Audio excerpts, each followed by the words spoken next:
por a gente se perder no transitório, nós não damos a relativa importância para isso.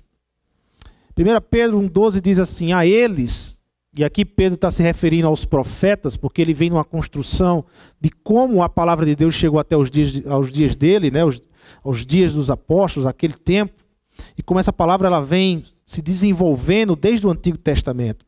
A eles, os profetas, foi revelado que estavam ministrando, não para si próprios, mas para vocês, quando falaram das coisas que agora lhes foram anunciadas por meio daqueles que lhes pregaram o Evangelho pelo Espírito Santo enviado do céu, coisas que até os anjos anseiam, desejam observar.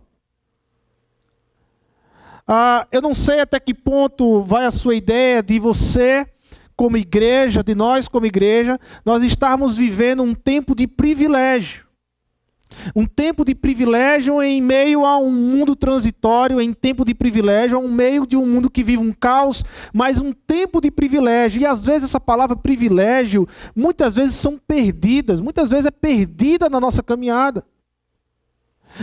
Parece que a gente mais apresenta em nossos rostos um fardo, um peso de viver o Evangelho na terra do que um privilégio de viver o Evangelho na terra. Privilégio esse que Pedro vai falar na sua carta, que os anjos, criaturas criadas por Deus, sobrenaturais, esses anjos desejam ter aquilo que nós temos, que é o Evangelho, a qual carregamos conosco, que é o Evangelho. Os anjos. Eu não sei como você entende essa palavra, mas o que essa palavra, essa passagem da Bíblia está dizendo é isso. É que o que eu e você nós carregamos é um privilégio, mas é um privilégio de tamanho, de grandeza. É um privilégio tal que os anjos... Você sabe o que é um anjo? Um ser criado por Deus, um ser sobrenatural que transpassa a nossa natureza. Um ser, anjos que estão diante da glória de Deus, estão enxergando o trono de Deus. É esse privilégio. Mas sabe de uma coisa?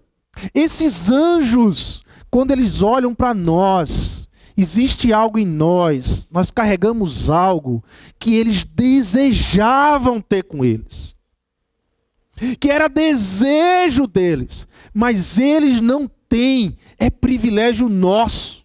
É o Evangelho que chega a nós, é o Evangelho que carregamos.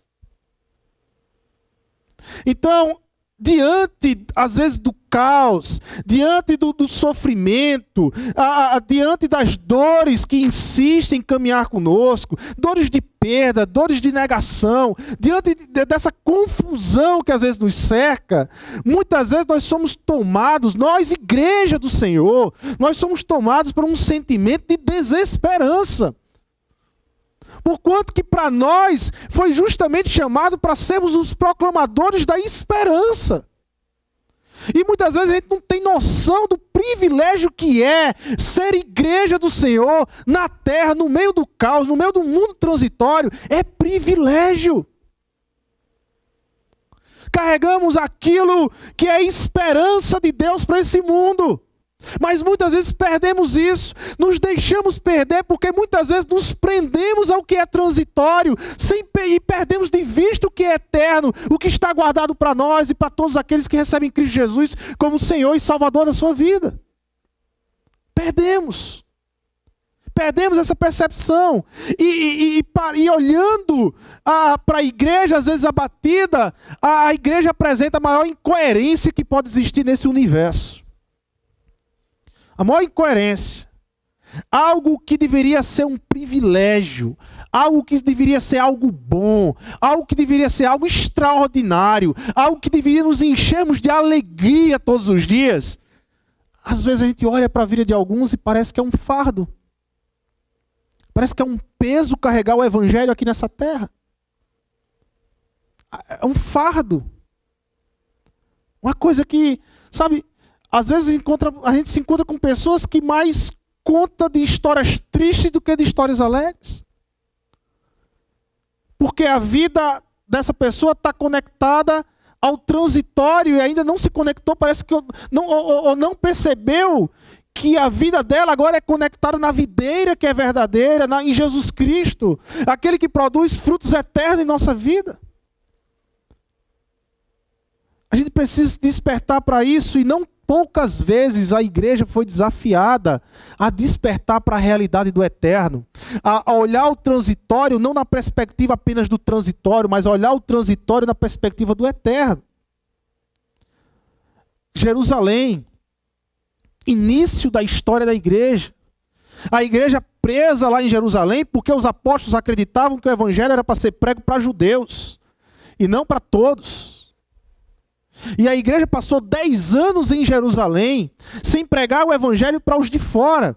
Até que Deus invadiu Pedro numa visão, um sonho que Pedro teve, de Pedro ver aquele lenço, aquele lençol, aquele pano sendo desvendado diante dele, com animais impuros. E Deus falando para Pedro, dizer: Pedro, o evangelho e a salvação é para todos. Foi necessário que Deus entrasse com um eterno e invadisse com um eterno na vida de Pedro, para Pedro entender então o transitório. E a partir dali, Pedro começar a pregar o evangelho para todos, a começar pela casa de Cornélio. Mais na frente, a igreja católica, influenciada pelo dualismo grego, platônico, onde existia o que é sagrado e o que é secular, onde alguns trabalhos eram considerados trabalhos sagrados, como o sacerdócio, como ser o padre, o bispo, algo sacerdotal, mas o trabalho secular não era visto como honras a Deus, não era visto como algo que fosse para glorificar o nome de Deus. A reforma protestante, ela traz de volta a ideia do sacerdócio universal, que foi perdida com o tempo na igreja.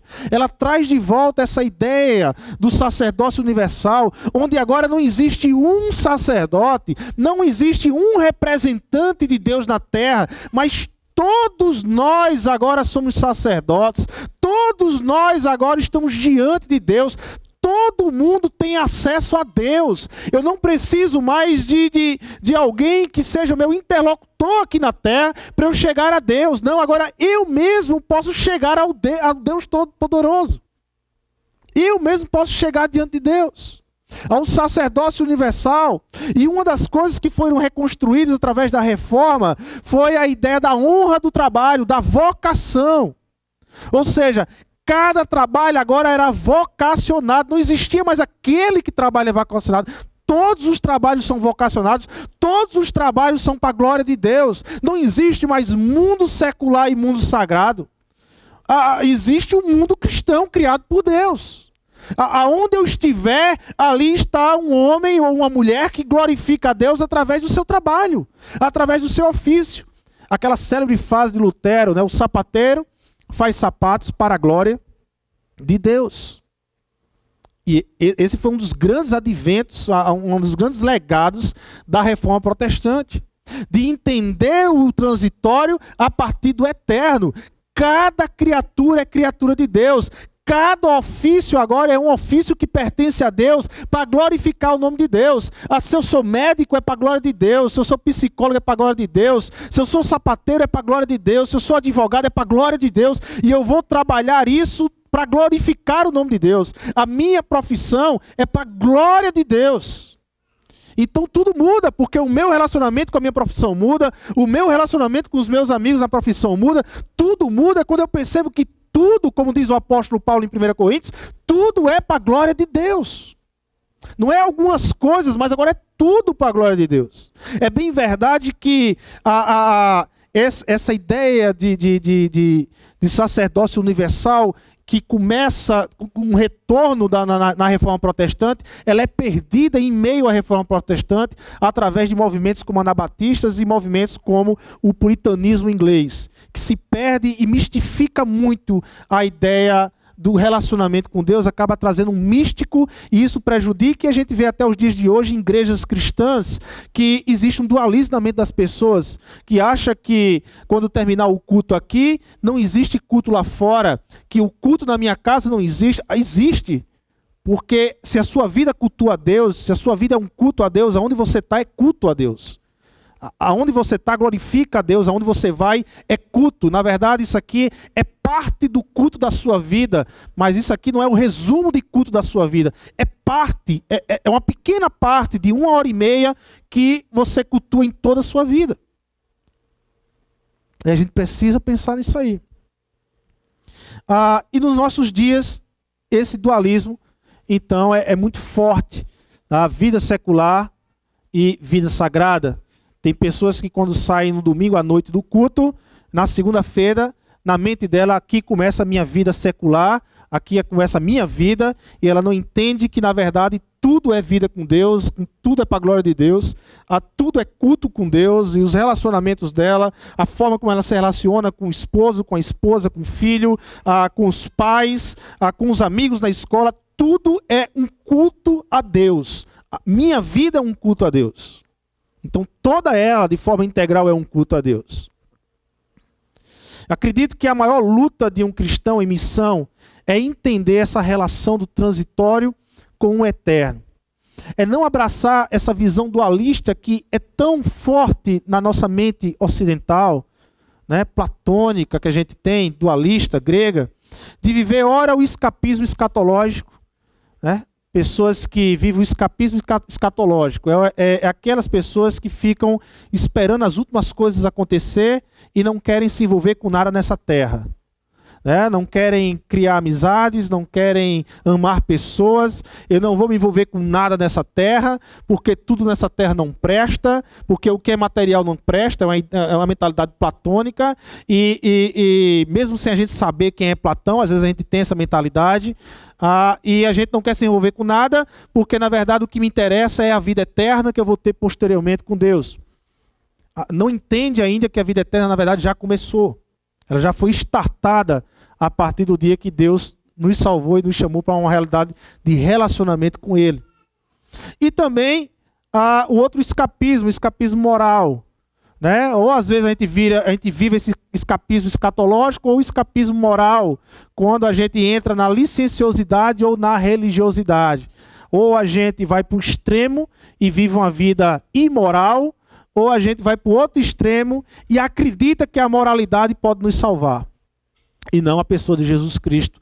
E aí vivemos nos dois extremos, em vez de viver no equilíbrio do Evangelho. Para transliterar ou mostrar a luta entre o transitório e o eterno e como vivemos entre o transitório e o eterno, aí eu queria convidar a igreja a abrirmos em 2 Coríntios. Porque isso nós vamos ver na vida do apóstolo Paulo. O apóstolo Paulo, ele foi aquele chamado por Deus para viver uma missão com Deus aqui na terra. Lembrando, e é sempre bom lembrar, que todos nós estamos em missão. Se de repente você acha que você não está na terra como igreja em missão, você ainda não entendeu o que é ser igreja. Igreja é um chamado à missão, certo? E todos nós estamos em missão aqui nessa terra. Não há um só crente nessa terra que não foi chamado para viver e para apresentar o ministério de reconciliação. Não existe um só crente. Você pode fazer, você está no ministério da palavra, do louvor, da recepção, mas se existe uma missão que é para todos, indiferente de ministério que você participa, é a missão de proclamar o ministério da reconciliação aqui na terra. Isso é para todos os cristãos. Se você é crente em Cristo Jesus, você tem essa missão e você foi chamado para essa missão. Você não está aqui na terra turistando, esperando as últimas coisas acontecer. 2 Coríntios, capítulo 4. Capítulo 4. Portanto, visto que temos este ministério pela misericórdia que nos foi dada, não desanimamos. Antes renunciamos aos procedimentos secretos e vergonhosos. Não usamos de engano, nem torcemos a palavra de Deus. Ao contrário, mediante a clara exposição da verdade, recomendamos-nos à consciência de todos diante de Deus. Mas se o nosso evangelho está encoberto, para os que estão perecendo é que está encoberto. O Deus dessa era cegou o entendimento dos descrentes, para que não vejam a luz do evangelho da glória de Cristo, que é a imagem de Deus.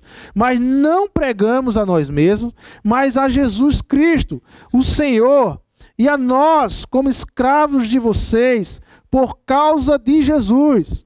Pois Deus que disse, das trevas resplandeça a luz, Ele mesmo brilhou em nossos corações para a iluminação do conhecimento da glória de Deus na face de Cristo. Mas temos esse tesouro em vasos de barro, para mostrar que este poder, que a tudo excede, provém de Deus e não de nós. De todos os lados nós somos pressionados, mas não desanimados. Ficamos perplexos, mas não desesperados. Somos perseguidos, mas não abandonados. Abatidos, mas não destruídos.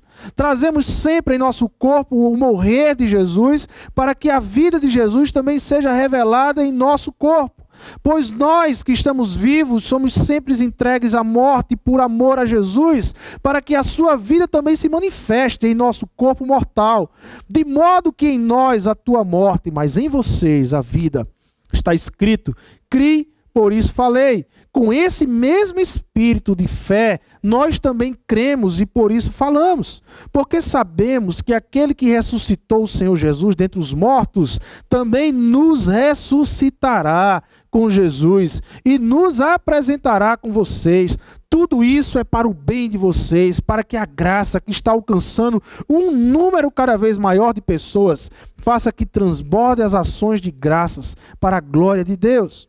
Por isso não desanimamos, embora exteriormente estejamos desgastar-nos, interiormente estamos sendo renovados dia após dia. Pois os nossos sofrimentos, leves e momentâneos, estão produzindo para nós uma glória eterna, que pesa mais do que todos eles. Assim, fixamos os olhos, não naquilo que se vê, mas no que não se vê. Pois o que se vê é transitório, mas o que não se vê, isso sim, é eterno. Paulo ele escreve essa carta à igreja de Coríntios, é a sua segunda carta, na verdade, é a sua terceira carta. Existe uma carta de Paulo à igreja de Coríntios que se perdeu e que não entrou. E Paulo cita isso lá no capítulo 2 de 2 Coríntios. Ele já havia escrito uma outra carta que entristeceu muito a igreja de Coríntios. Agora ele escreve essa segunda carta, ou seria a terceira carta do apóstolo Paulo à igreja de Coríntios, e é uma carta muito pessoal. É uma carta que Paulo ele está defendendo o seu apostolado, defendendo a sua liderança, porque algumas pessoas da igreja de Coríntios estavam meio que duvidando da liderança do apóstolo Paulo. Portanto, é uma carta de autodefesa, é uma carta muito pessoal do apóstolo Paulo, que ele expõe a essa igreja as suas lutas de viver o evangelho nessa terra. Ele expõe a essa igreja o quanto foi difícil ele viver o evangelho e o quanto foi difícil e o quanto é difícil que esse evangelho chegou até Coríntios. Para que eles entendam que somente no poder de Deus e no querer de Deus o evangelho chegou até Coríntios. E eles foram agraciados desse poder, desse querer de Deus que vem por meio do evangelho. Portanto, é uma carta muito pessoal, e que nos traz uma perspectiva missional da luta e da tensão que você vai ter, e você vai enxergar isso em todas as cartas do apóstolo Paulo. Da ideia do nós já vivemos o reino, nós já experimentamos o reino, mas o ainda não. Esse reino ainda não está pleno, esse reino ainda não é completo, ainda virá o reino pleno, ainda virá o reino completo. Jesus, ele vai voltar. Mas nós estamos vivendo essa realidade, uma realidade do transitório, com perspectivas do eterno. Vivendo o transitório, mas com perspectivas do eterno. E aí o primeiro ponto que nos chama a atenção no capítulo 4 é que entre o transitório e o eterno, nós somos frutos da misericórdia de Deus. Somos frutos. Todos nós somos frutos da misericórdia de Deus. Um dia, o evangelho foi pregado a nós. Um dia, Jesus Cristo foi apresentado a nós. E não é à toa, não foi à toa, não foi um acaso que Jesus foi apresentado a você, mas nós somos frutos dessa misericórdia, desse amor de Deus, que leva o evangelho até nós de uma forma pessoal ao nosso coração.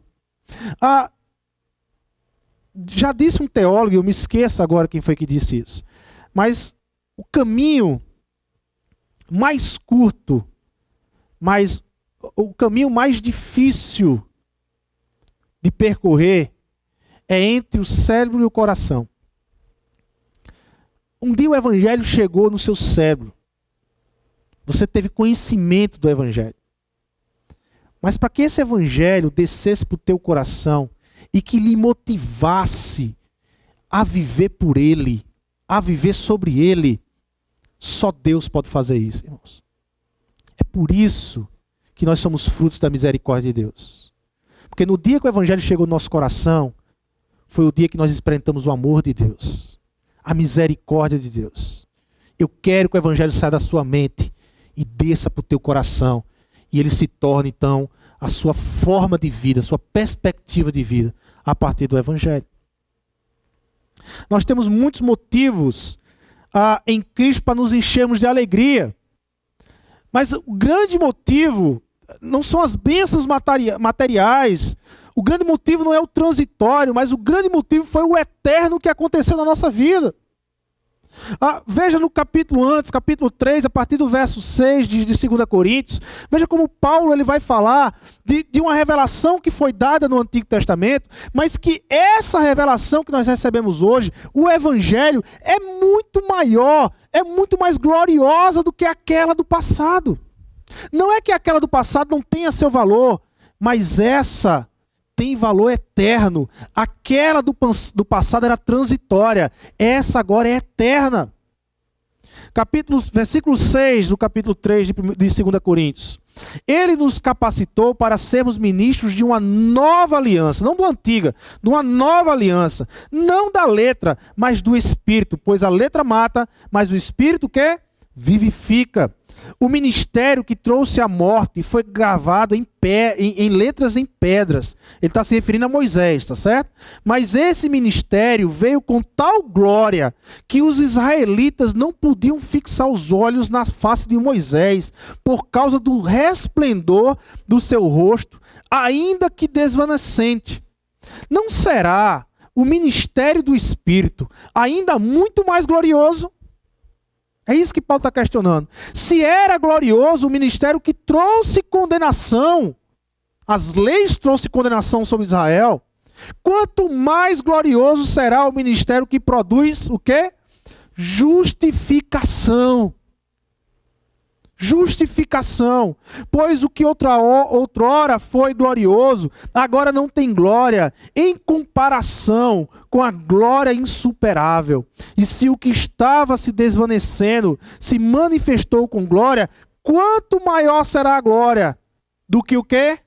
Do que permanece, do que é eterno, do que não muda, do que não muda. O que é que não muda em nossas vidas? A justiça de Deus não muda. A justiça de Deus não muda. A justiça de Deus que foi feita em Cristo Jesus e que cada um de nós recebemos por meio dessa justificação, essa justiça não muda. A sua vida eterna, o seu lugar com Deus não muda. Não muda. Pense numa aliança. Não foi você que fez uma aliança com Deus, mas foi Deus que fez uma aliança com a igreja. Deus fez uma aliança conosco. Essa aliança não está baseada no que eu acho, no que eu penso, nas minhas obras. Essa aliança está baseada na palavra de Deus que é fiel. Deus faz uma aliança conosco. E debaixo dessa aliança, tanto faz você dormir, tanto faz você estudar matemática, tanto faz você pegar ônibus, aonde você for, aonde você estiver, mesmo que você, de forma inconsciente, talvez você ache que você não esteja naquele momento com a fé ativa, mesmo que você ache que ali não há fé, não é uma fé ativa, ou não é um ambiente que Deus se manifeste, entenda, aonde você for, aonde você estiver e o que você estiver fazendo, nós estamos debaixo de uma aliança com Deus. E ela não muda. Ela não muda. Por isso que Paulo ele começa, portanto, ou seja, o que é portanto? É o que ele se refere antes. Portanto o quê? Portanto, o ministério da justificação, o evangelho que chegou até nós, essa gloriosa revelação de nós para nossas vidas. visto que temos esse ministério pela misericórdia. Por isso que Paulo vai dizer, não desanimamos, não baixamos a cabeça, não ficamos desanimados, mas sempre alegres, felizes, olhando para frente, olhando para o eterno, do que vai acontecer em nossas vidas mais na frente. Gente, nós estamos falando aqui de um homem que tem convicção da ressurreição. É bom a gente entender esse detalhe. Nós estamos falando aqui de um texto de um homem que escreve que tem convicção do Cristo ressurreto e de que ele vai ter a experiência da ressurreição. A igreja, ela tem que viver com convicção do que Deus fez por ela e do que nós vamos viver eternamente. Convicção. E se eu tenho convicção, não tem para que ter desânimo. Tem que ter alegria. Coração cheio de alegria, de esperança para dar para um povo desesperançoso. É isso que a igreja é chamada para fazer. Convicção. Agora isso realmente, eu só consigo fazer isso se eu tenho convicções. Convicções do que Deus fez na minha vida e convicções do que Deus preparou para a minha vida futuramente. Eu tenho convicções, eu não duvido, eu encaro a morte porque eu sei que depois da morte tem o melhor para a minha vida. Convicção disso. Convicção que vem de uma ação do Espírito Santo de Deus. Chegou até nós. E o mais interessante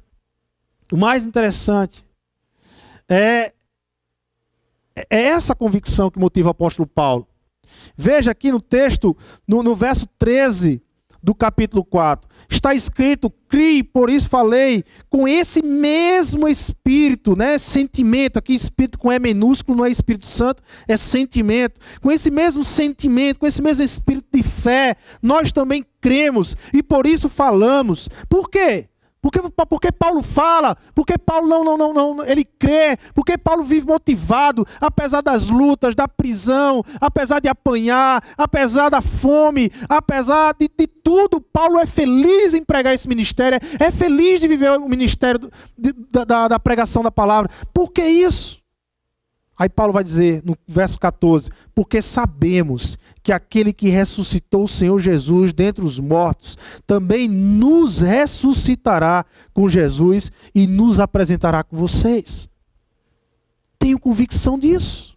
Independente do que vai acontecer, eu sei que o meu fim é corporal, num novo céu, numa nova terra, na presença de Jesus, com vocês, com tantos outros irmãos. Eu sei que um dia vamos viver eternamente assim. Convicção disso. E por essa convicção, eu me encho de esperança e posso trazer esperança para as pessoas lá fora. Dessa convicção. A ressurreição não é um conto de fadas, irmãos. Às vezes, quando nós falamos de ressurreição na igreja, parece que é uma coisa tão distante. Sabe? É uma coisa... foi sobrenatural, sem dúvida nenhuma. Mas entenda, foi um sobrenatural que aconteceu na história. A ressurreição, ela é sobrenatural, mas ela é um fato histórico. Porque a ressurreição, ela não aconteceu na Lua, num outro planeta, na esfera do céu. Ela aconteceu na terra, na história dos homens. Deus fez questão de deixar a ressurreição como um fato histórico para marcar a sua criação. Fez questão de fazer isso. Ele, de repente, poderia ter feito a ressurreição nos céus. E Jesus ter descido em corpo. Mas ele faz na terra, na história. Entre a história que está sendo desenvolvida, acontece a ressurreição de Jesus Cristo. Ao terceiro dia. Então, a ressurreição, ela tem evidências. É claro que a história, ela não trabalha com provas em laboratório. Você não pode provar a história. Você não pode pegar a história e trazer para laboratório, porque não é ciência. História se trabalha com evidências. E você tem evidências históricas para isso. Para se ter um corpo, para se ressurgir, para haver ressurreição, tem que ter um corpo morto. Não é verdade? O Jesus histórico teve que existir. E a gente tem histórias para isso. Não só os escritos da Bíblia, não. A gente tem cartas, por exemplo, do historiador Tácito, um dos maiores historiadores que fala sobre o Império Romano do primeiro século. Aliás, tudo que se tem, 80% do que se tem sobre o Império Romano, sobre Nero, sobre o Império Romano, vem de Tácito. E Tácito, ele cita, num dos seus livros, Anais, ele cita Jesus Cristo sendo crucificado por Pôncio Pilatos. Ele cita, eu estou falando do historiador romano, que nunca foi crente, nunca foi cristão, nunca aceitou Cristo como Senhor. Mas ele cita historicamente isso, nos seus anais. Ele diz assim: Cristo, de onde o nome teve origem, sofreu a penalidade máxima durante o reinado de Tibérios, pelas mãos de um dos nossos procuradores, Pôncio Pilatos. Pouco após uma perversa superstição, aí ele vai chamar de superstição a ressurreição, voltou à tona, e não somente na Judéia, onde teve origem, como até em Roma, onde as coisas horrendas e vergonhosas de todas as partes do mundo encontram seu centro e se tornam populares. Então, Tácito cita isso. Olha, ele foi crucificado por Pôncio Pilatos. Isso é fato histórico. Um outro historiador que não é crente, judeu, Flávio Joséfo, cita Jesus em seus documentos Antiguidades Hebraicas. Ele cita Jesus como um líder que levantou um grande povo, uma grande turma, o seguiu como líder, como um rabino. Apesar de não ser um rabino oficial, como Flávio Joséfo diz, mas era tido como um rabino na região, e muitos o seguiram. Muitos seguiram os seus ensinamentos e faziam coisas maravilhosas. Alguns colocam assim, mas isso pode ter sido algo que foi colocado no livro de Flávio Joséfo. Esse livro de Flávio Joséfo ele é traduzido para a língua árabe, muçulmana, e o mesmo registro está lá. Poderiam ter modificado, se fosse apenas um acréscimo, né? Mas o mesmo registro está lá na língua árabe, muçulmana, de que existiu esse líder. João, algumas pessoas vão dizer assim, mas o Evangelho de João, isso aí foi escrito, foi escrito com intenções, foi manipulado, né? Jesus não ressuscitou, foi uma manipulação. João, quando ele está escrevendo seu Evangelho, ele diz que uma mulher se torna a primeira testemunha de Jesus. E a gente sabe que o testemunho de uma mulher no primeiro século era o pior testemunho que se tinha. Se você estivesse fazendo um documento para manipular, para influenciar a geração, é claro que João ele ia usar um homem como testemunha e não uma mulher. A não ser que João está narrando o que de verdade aconteceu. Foi uma mulher, a primeira testemunha, a ver Jesus ressurreto. A saber que Jesus ressuscitou. Foi uma mulher. Se fosse por manipulação, um outro ponto que colabora como evidência da ressurreição, todos os cristãos que o seguiram foram presos, torturados e mortos. Quem morreria por uma mentira, gente? Quem por muito tempo acreditaria numa mentira capaz de morrer por ela? Estevão, Tiago, Pedro. Por que morrer por uma mentira? A não ser que fosse uma grande verdade. E eles não poderiam abrir mão dessa grande verdade, que foi ver, tocar no Jesus ressurreto. É dessa convicção, não só pela fé, mas é dessa convicção, que abraça o eterno, mas também o transitório, porque a ressurreição ela entra na história, ela entra no transitório, ela se torna um fato histórico. É nessa convicção que o apóstolo Paulo diz, olha, eu não desanimo. Vocês não podem desanimar. Por que a gente não pode desanimar? Gente, Jesus ressuscitou. Isso não é brincadeira. Isso não é um conto de fadas. Isso não é uma lenda para motivar você a pregar o Evangelho. Isso é fato, isso é real. O nosso Senhor Jesus venceu a morte e disse que todos nós iremos experimentar a mesma coisa com Ele. Não podemos nos desanimar. Entre o transitório e o eterno, temos a tentação do enganoso, do astuto. Mas a luz de Cristo, ela revela o que é verdade. Entre o transitório e o eterno, nós somos tentados a estabelecer ou a desenvolver um relacionamento com Deus de uma forma desequilibrada com Ele, meio que doentia com Ele. Há pessoas que são motivadas a desenvolver um relacionamento de poder, outras pelo dinheiro. Olha o que é que o apóstolo Paulo vai dizer.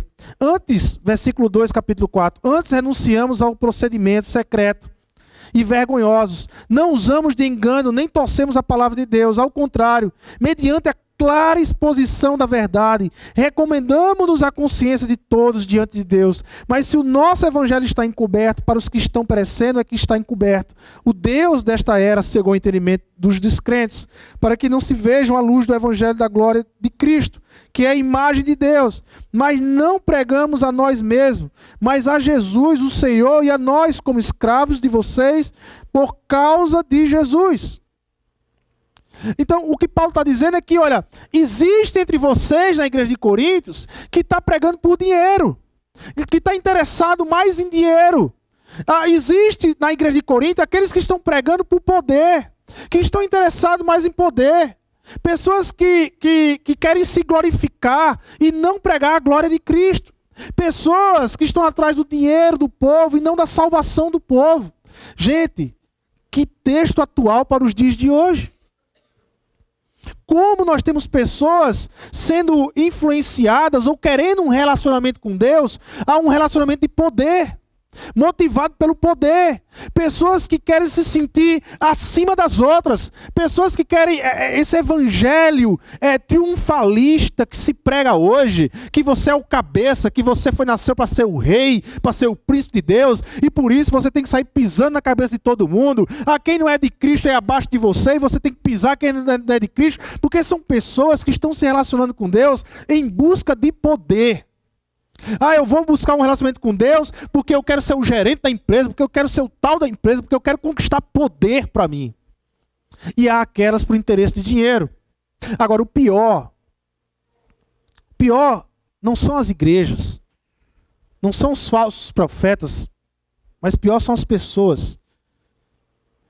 Os falsos profetas, eles dão aquilo que eles entendem que as pessoas querem receber.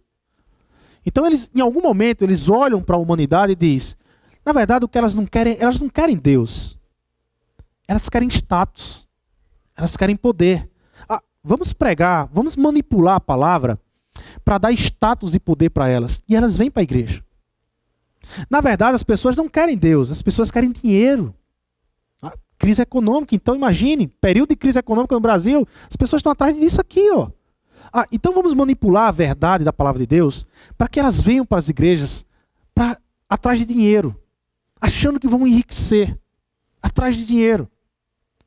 Então é a motivação desequilibrada, nesse relacionamento desequilibrado, que nós buscamos. Que muitas vezes a igreja se pega a buscar a Deus.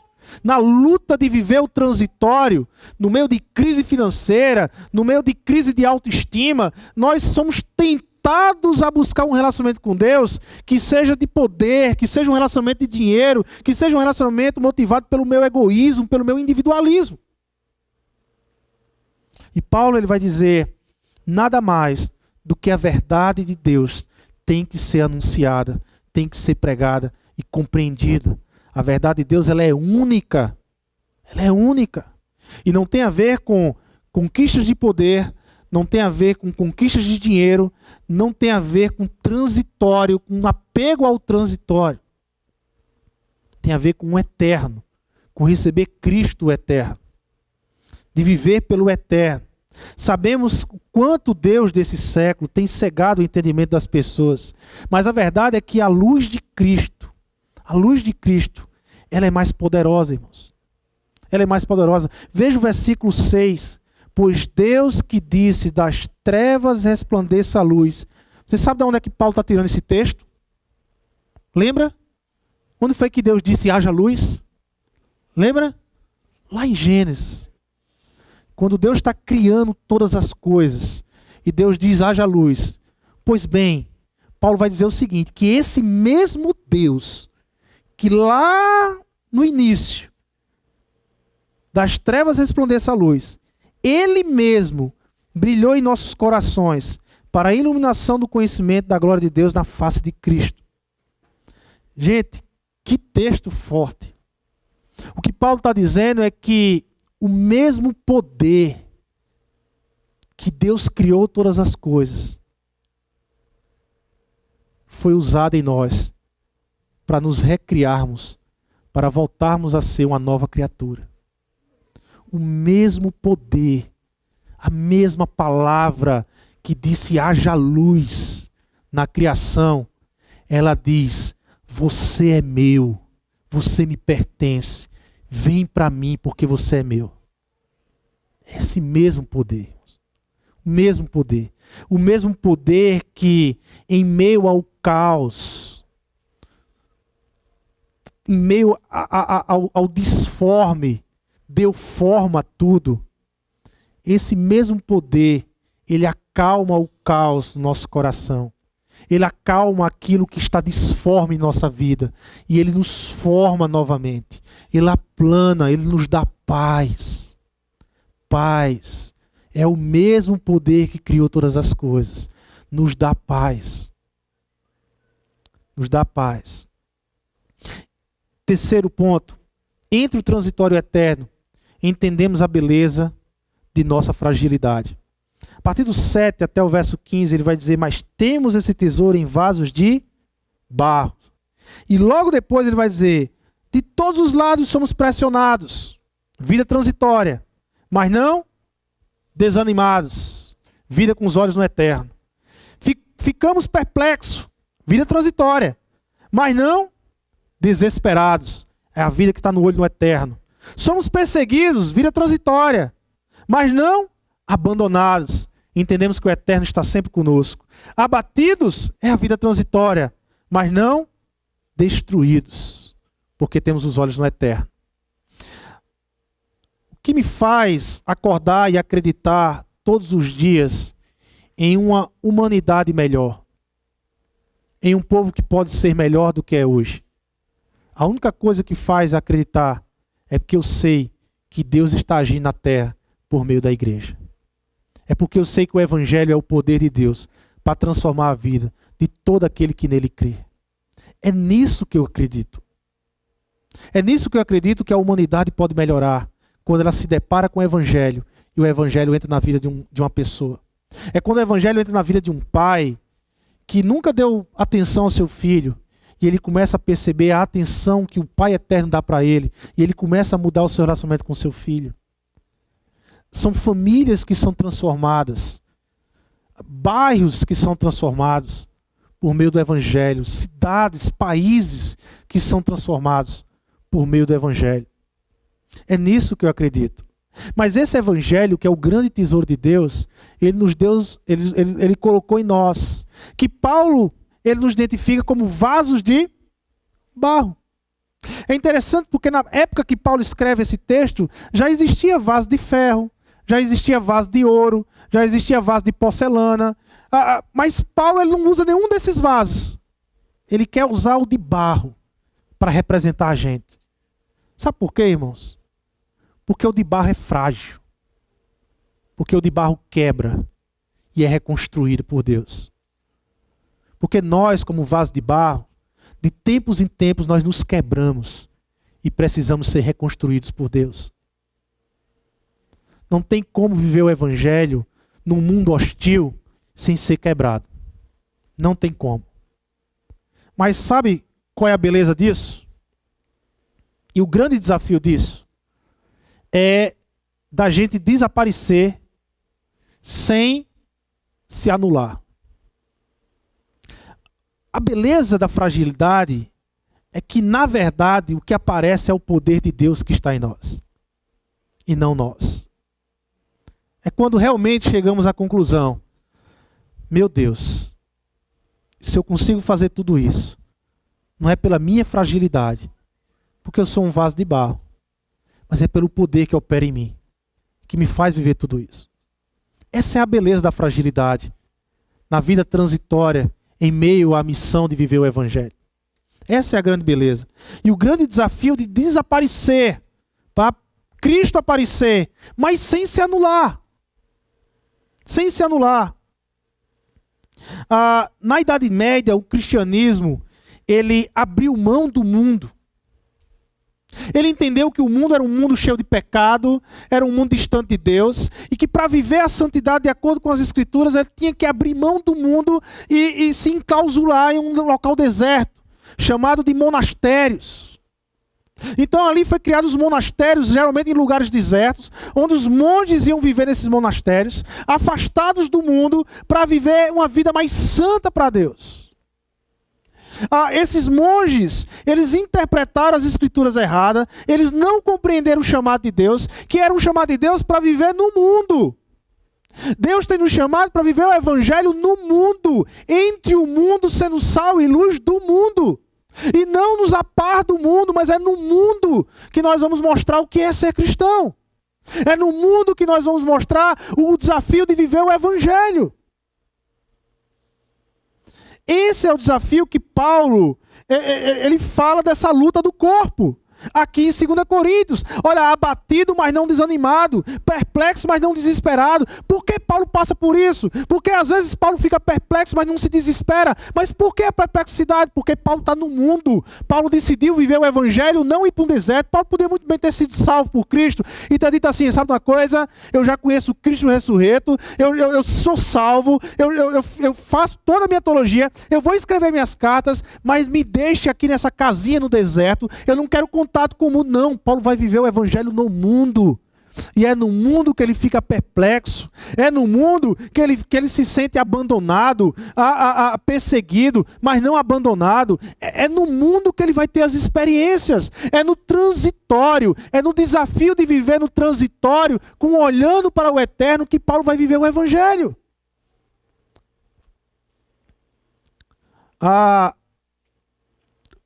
Dietrich Bonhoeffer, um grande teólogo na época da Segunda Guerra Mundial, ele morre na Segunda Guerra Mundial, ele escreve um livro chamado Discipulado. Fantástico esse livro. Na página 13, o Bonhoeffer ele vai trazer uma ideia do que foi Lutero. Um monge que vivia num monastério, mas que em um determinado momento decidiu sair do monastério e viver a vida cristã lá fora, no mundo. Ele diz assim: o caminho de Lutero para fora do convento e de volta ao mundo constituiu o ataque mais incisivo que o mundo sofreu desde os tempos da primeira igreja. A renúncia do monge ao mundo é brincadeira comparada à renúncia que o mundo experimentou por parte daquele que a ele regressara. O ataque agora era frontal. O discipulado de Jesus passaria a ser vivido no seio do mundo. Aquilo que em circunstâncias especiais e com as facilidades da vida monástica era praticado como realização especial, passava agora a ser algo necessário, ordenado a cada cristão no mundo. A obediência perfeita ao mandamento de Cristo deveria acontecer agora na vida profissional de todos os dias. Assim, se aprofundou de forma imprevisível o conflito entre a vida do cristão e a do mundo. O cristão atacava o mundo de perto. Era agora uma luta corpo a corpo. É para isso que Jesus nos chamou. Luta corpo a corpo com o mundo. É na luta diária, é nas tentações diárias, é nas dificuldades diárias que nós temos que expressar o cristianismo e expressar o tesouro que nós carregamos, que é o Evangelho de Deus. É esse privilégio de viver o Evangelho em meio ao mundo, em meio ao transitório. Mas foi para isso que Deus nos chamou. Somos frágeis, sim, mas por que somos frágeis? Para apresentar ao mundo o poder que não vem de nós, o poder que vem de Deus. É isso que o mundo precisa saber. O poder que vem de Deus, não de nós, mas de Deus. Vivendo o transitório, quarto e último ponto, vivendo o transitório, sem perder de vista o eterno. Versos 16 ao 18, e aqui eu vou entrar um pouco mais no capítulo 5.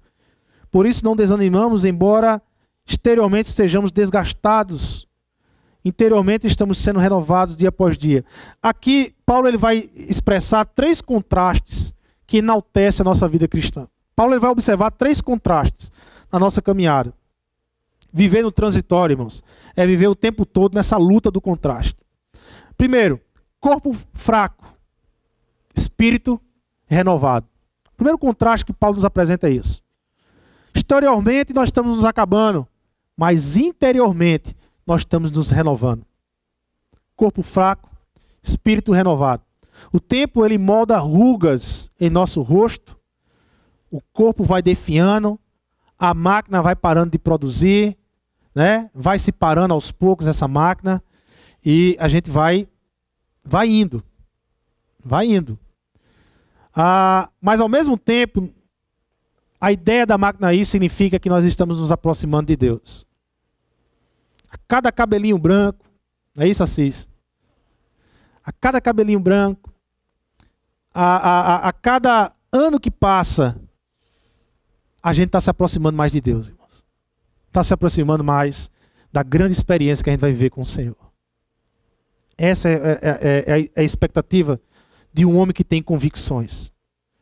Paulo vai dizer, olha, o corpo ele está se desgastando, mas entenda que interiormente o espírito está vibrando. Estou me aproximando do grande dia de me encontrar com o Senhor. Mais uma vez estamos falando de um homem que tem convicções sobre a sua ressurreição. Outro contraste que Paulo apresenta no verso 17. Pois os nossos sofrimentos leves e momentâneos estão produzindo para nós uma glória que pesa mais do que todos eles. Segundo contraste, presente doloroso, futuro glorioso. Agora a dor, ela esmaga o nosso corpo. Agora a dor, ela aperta o nosso peito e nos tira às vezes até o fôlego. Algumas dores dói muito, irmãos. Dói muito. Algumas dores insistem em não sair de dentro de nós. Mas sabe de uma coisa? Um dia, e o bom é viver nessa expectativa, um dia, essa dor, ela não vai mais existir. Vai acabar, irmãos. Eu só me lembro de Apocalipse 21, quando diz, ele enxugará dos seus olhos toda lágrima. Não haverá mais morte, nem tristeza, nem choro, nem dor. Pois a antiga ordem, esse mundo transitório que nós vivemos, a antiga ordem, já passou. E agora é uma nova ordem, um mundo eterno. Tudo eterno. Nós vamos viver isso. Mas enquanto nós não vivemos isso, nós não podemos abrir mão do transitório. Visíveis, transitórias, invisíveis, eternas, verso 18. E aqui a gente precisa entrar até o capítulo 5 um pouco. Assim fixamos os olhos não naquilo que se vê, mas no que não se vê, pois o que se vê é transitório, mas o que não se vê é eterno.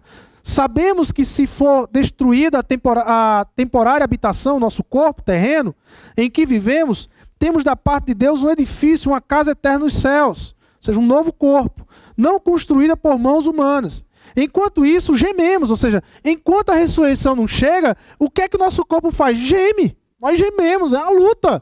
Nós lutamos contra esse transitório, né? Desejando ser revestidos da nossa habitação, ou seja, Paulo ele deseja o novo corpo, a habitação celestial, porque estando vestidos, não seremos encontrados nus. Ou seja, Paulo tem consciência de que a vida final não é espiritual, mas é corporal, em um novo corpo. Pois enquanto estamos nessa casa, gememos e nos angustiamos, porque não queremos ser despidos. Aqui Paulo está dizendo, não quero morrer, mas revestidos da nova habitação celestial. Ou seja, eu não quero experimentar a morte, eu já quero experimentar a ressurreição. É isso que Paulo está dizendo, certo? Para que aquilo que é mortal seja absorvido pela vida. Foi Deus que nos preparou para esse propósito, dando-nos o Espírito como garantia do que está por vir. Gente, entenda Paulo. O Guilherme de Carvalho, um teólogo, ele falando sobre esse texto aqui, ele diz algo interessante sobre Paulo. Ele vai dizer assim, não é que eu não quero ter um corpo. Paulo não está dizendo que não quer ter um corpo. Não é que eu não quero morrer. Eu quero a ressurreição. É isso que Paulo está dizendo. Não é que eu não quero ter um corpo. Paulo vai dizer, eu não quero estar nu. A questão de corpo. Não é que eu não quero morrer. Mas Paulo está dizendo, bom é a ressurreição. Eu quero a ressurreição logo. Certo? Não é que eu não deseje a história, que eu não desejo o tempo, a finitude. Mas é que eu quero me livrar da corrupção que está apegada a ela. Mas eu não quero ficar nu. Eu quero ter um corpo ressurreto. É isso que Paulo está dizendo. Eu Quero logo esse corpo ressurreto. Por quê? Porque enquanto eu estou nesse corpo aqui, vai existir momentos que eu vou desagradar a Deus, irmãos. Vai existir momentos que eu vou pecar, que eu vou ter que confessar o meu pecado a Deus. E isso angustiava um homem que queria agradar a Deus. E isso deve nos angustiar, porque nós queremos viver uma vida que agrade a Deus. Mas enquanto nós estamos vivendo transitório, é impossível viver 100% agradando a Deus.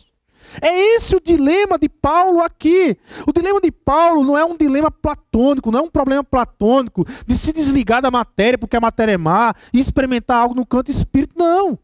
O problema de Paulo aqui é como as formas temporais podem experimentar a natureza da divindade. De que formas as coisas temporais podem ser glorificadas e elevadas a partir da vida eterna. E essa é a questão do apóstolo Paulo. Agostinho de Hipônia, monge, que influenciou muito a reforma protestante, Agostinho de Hipônia diz o seguinte: perambulamos distante de Deus, se desejamos voltar para a casa de nosso Pai, este mundo deve ser usado e não desfrutado, para que assim as coisas que são invisíveis de Deus sejam vistas claramente pelas coisas que foram criadas, isto é, por meio do que é material e temporário, podemos aprender o que é espiritual e eterno. O que Agostinho de Hipônia diz aqui, e às vezes ele foi mal interpretado, como se fosse uma pessoa, um ascético, né, que não quer usar o mundo, não. Agostinho está dizendo assim: qual é o meu relacionamento com o transitório? Como é que eu devo me relacionar? É ele que vai dizer, Agostinho de Hipônia vai falar sobre níveis de amor. A forma que eu amo o transitório é da mesma forma que eu vou amar o eterno? O que eu amo, aquilo que vai passar, é a mesma forma que eu amo o que não vai passar? Não pode ser o mesmo amor. Não pode ser o mesmo grau de amor. É isso que Agostinho está dizendo. E tem a ver com o que Paulo escreve lá em 1 Coríntios 7, 19 a 21. Lá em 1 Coríntios 7, 19 a 21, quando o apóstolo Paulo ele vai dizer o seguinte. 1 Coríntios 7, 19 a 21. E ele vai dizer o seguinte. A circuncisão não significa nada e a incircuncisão também nada. Nada é. O que importa é obedecer aos mandamentos de Deus. Deixa eu ver aqui. Não, do 29, gente. Do 29. 7, 29. O que quero dizer é que o tempo é curto. De agora em diante, aqueles que têm esposa vivam como se não tivessem. Às vezes é um texto que a gente não entende, né? O que Paulo está dizendo. Vivam como se não tivessem. Aqueles que choram, como se não chorassem. Os que estão felizes, como se não estivessem. Os que compram algo, como se nada possuíssem. Os que usam as coisas do mundo, como se não as usassem. Porque a forma presente deste mundo está passando. O que Paulo está dizendo é, a gente tem que usar o transitório. A gente tem que viver o transitório, a gente tem que amar o transitório, mas com vistas do eterno. Nós não podemos nos prender ao transitório, porque toda vez que nós nos prendemos ao transitório, nós somos idólatras. Nós pecamos contra Deus. Nós negamos o eterno. Nós negamos a perspectiva eterna. E aqui eu quero concluir sobre um texto em Hebreus, capítulo 11, 17, 19. Eu quero concluir com Abraão. Eu acho que Abraão, ele exemplifica muito bem o relacionamento do transitório com o eterno. O autor de Hebreus, ele diz lá em Hebreus capítulo 11, pela fé, Abraão, quando Deus o pôs à prova, ofereceu Isaque como sacrifício. Aquele que havia recebido as promessas estava a ponto de sacrificar o seu único filho. Embora Deus lhe tivesse dito, por meio de Isaque, a sua descendência será considerada. Abraão levou em conta que Deus pode ressuscitar os mortos e figuramente recebeu Isaque de volta dentre os mortos. Gente, o que era transitório para Abraão? Isaque. O filho de Abraão era algo transitório, finito, que se acaba. Transitório. E em dado momento, só que esse transitório era a promessa de Deus a Abraão. Deus havia prometido a Abraão, olha, Abraão, de você sairá uma grande descendência. E Isaque era o único filho de Abraão, Abraão já idoso. Abraão foi ser pai, já um pai-avô. Imagine como Abraão cuidava de Isaque, amava Isaque. É só você imaginar o avô, como é que cuida dos seus filhos. Abraão é esse pai-avô. Mas Isaac era transitório. Não se dá para comparar transitório com eterno. E em algum momento Deus chega para Abraão e diz: Abraão, sacrifica o transitório. Acaba com o transitório. Você fica imaginando a crise de Abraão. Você tenta imaginar a crise de Abraão. Porque aquele transitório, além dele amar demais, era promessa de Deus. Era promessa. Toda vez que Abraão olhava para Isaac, ele lembrava: Deus está comigo. Deus está comigo. Deus é o meu Deus. Ele está comigo. Ele se agraciou comigo. Ele olhou para mim com olhares de graça. Está aqui, é Isaac. Ele é a prova viva, material, de que Deus me ama. E Deus chega para Abraão para dizer: sacrifica, Abraão. Sacrifica aquilo que está te representando o meu amor. Sacrifica aquilo que está representando a minha promessa, Abraão. Eu entendi porque Abraão ele é chamado de pai da fé. Eu entendi isso. Porque Abraão prega aquilo que é de mais valioso em seu mundo transitório. E ele entrega a Deus. E ele vai matar. E ele vai sacrificar aquilo que é transitório. Sabe por quê? Porque no meio da luta, no coração daquele Senhor, naquela caminhada que ele fez àquele monte, Abraão pensou. E Abraão chegou a uma conclusão. Com muita dor, mas ele chegou a uma conclusão. Vale mais a pena o eterno do que o transitório. Mas, para mim, o mais surpreendente ainda está por vir. A história, se terminasse aí, já seria uma história de fé fantástica. Mas a história ela não termina aí. Diz as Escrituras que quando Abraão está para sacrificar o seu filho, aquilo que é transitório, em prol do eterno, Deus ele envia um cordeiro para que Abraão sacrificasse o cordeiro agora no lugar do seu filho. E diz assim: não, Abraão, não precisa mais. Eu sei agora. Eu conheço agora o teu coração, Abraão. Eu sei o peso do eterno para você. Isso aqui nos dá uma lição tão grande, irmãos. Porque Deus ele fez o seguinte: agora, Abraão, agora pegue o transitório de volta. Pega seu Isaac de volta. Porque agora você entendeu como você deve se relacionar com aquilo que é transitório. Abraão não deixou de amar Isaac não, gente. Abraão amava Isaac e nós temos que amar as pessoas lá fora. Temos que amar os nossos filhos, temos que amar o transitório.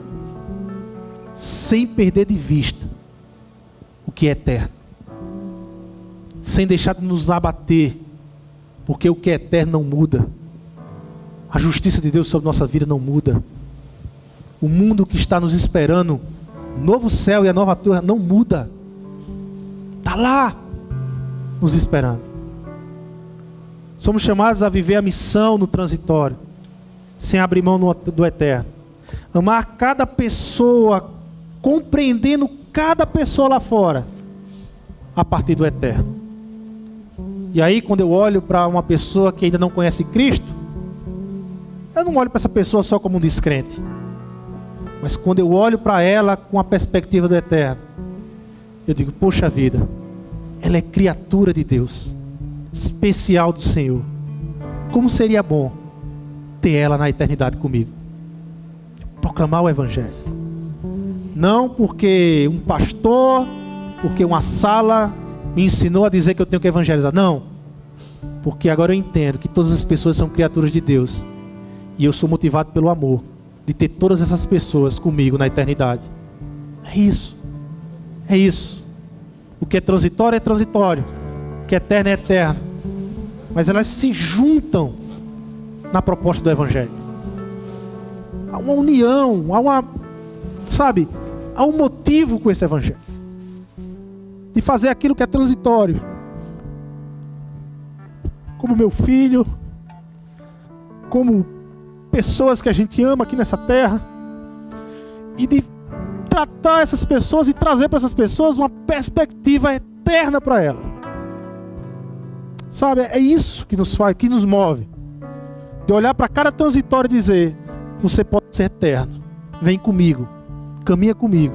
Porque você pode ser eterno. Você pode caminhar comigo. A gente vai desfrutar dessa nova terra. A igreja não pode se desanimar, gente. Nós temos uma missão aqui na terra. Em meio a essa pressão de falar do amor de Deus para cada um aqui. Vamos orar e agradecer a Deus. Senhor Deus e Pai, nós queremos te agradecer, Senhor, por todos os louvores e pela tua palavra que o Senhor nos trouxe esta manhã, Senhor. Mas queremos te pedir, Senhor, nos ensina a amar o que é transitório, nos ensina a amar aquilo que é finito, sem nos perdermos, sem fazer com que a gente venha se perder no transitório. Nós não queremos nos perder no transitório, porque nós já temos uma proposta eterna sobre nossas vidas.